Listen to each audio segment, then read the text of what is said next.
Bismillahirrahmanirrahim. Assalamualaikum warahmatullahi wabarakatuh. Insyaallah pada pertemuan kali ini atau pada kesempatan kali ini saya akan menjelaskan tentang hukum bacaan idgham atau bab kedua dari nun sukun dan tanwin. Jadi di sini idgham itu terbagi menjadi dua. Seperti yang sudah kita bahas di pertemuan sebelumnya, bagian-bagian bacaan nun sukun dan tanwin ada idgham, dan idgham terbagi menjadi dua. Yang pertama idgham di gunnah, dan yang kedua idgham bila gunnah. Yang pertama ini ada arti dari idgham. Apa sih itu idgham? Idgham artinya adalah memasukkan, atau dalam bahasa Arabnya idkhal.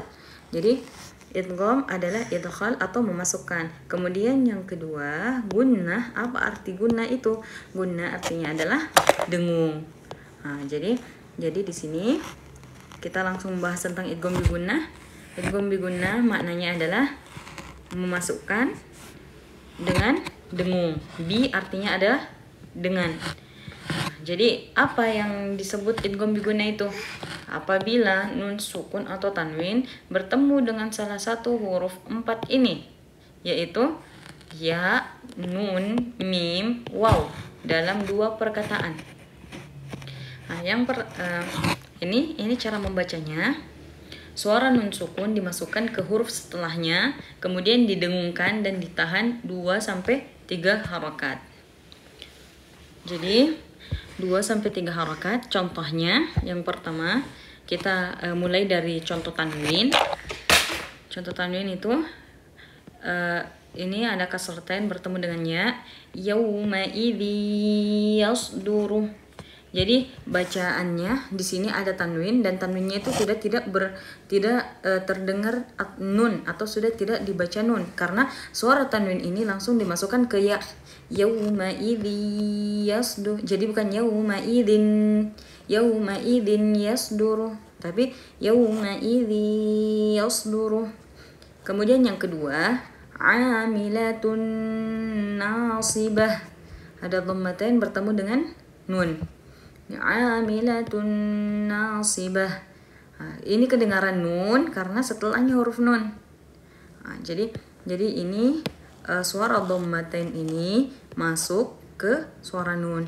Kemudian yang ketiga ada bihijaratin min sijil. Ada kasratain bertemu dengan mim. Jadi di sini kasratainnya masuk ke suara mim. Jadi bukan bihijaratin min sijil, tapi bihijaratin min sijil.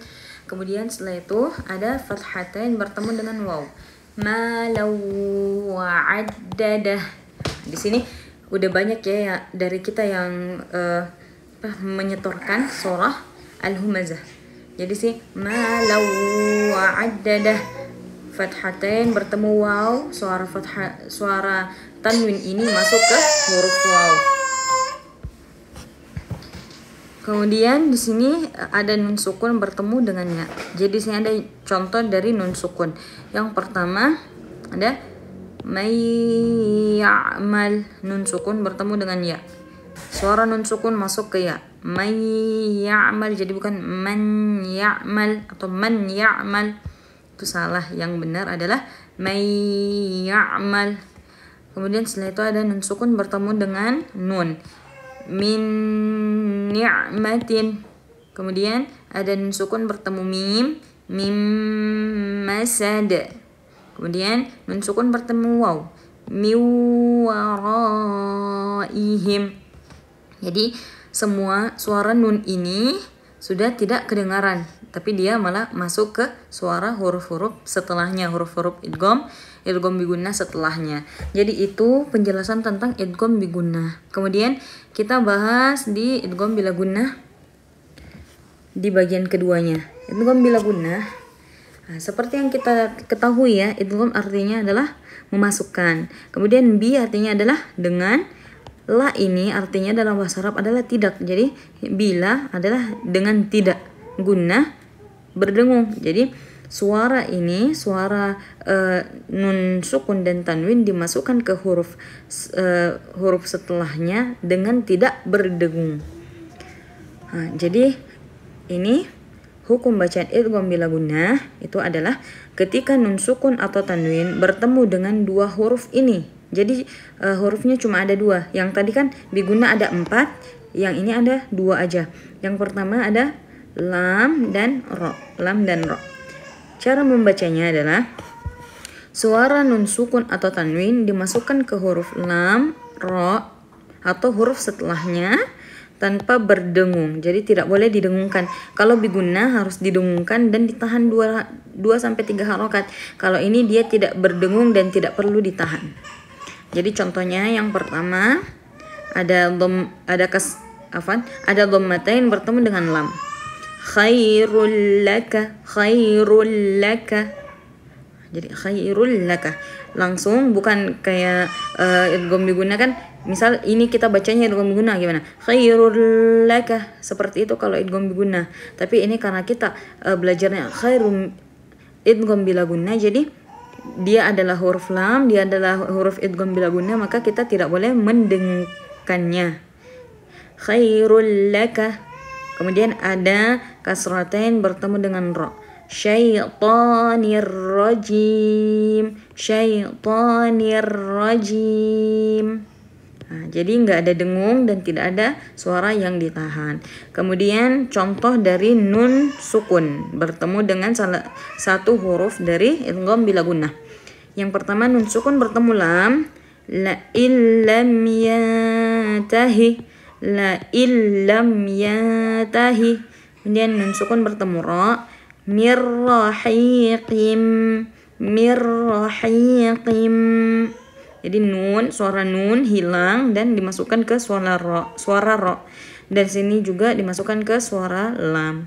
Seperti itu. Jadi idgham artinya memasukkan dan gunnah artinya dengung. Jadi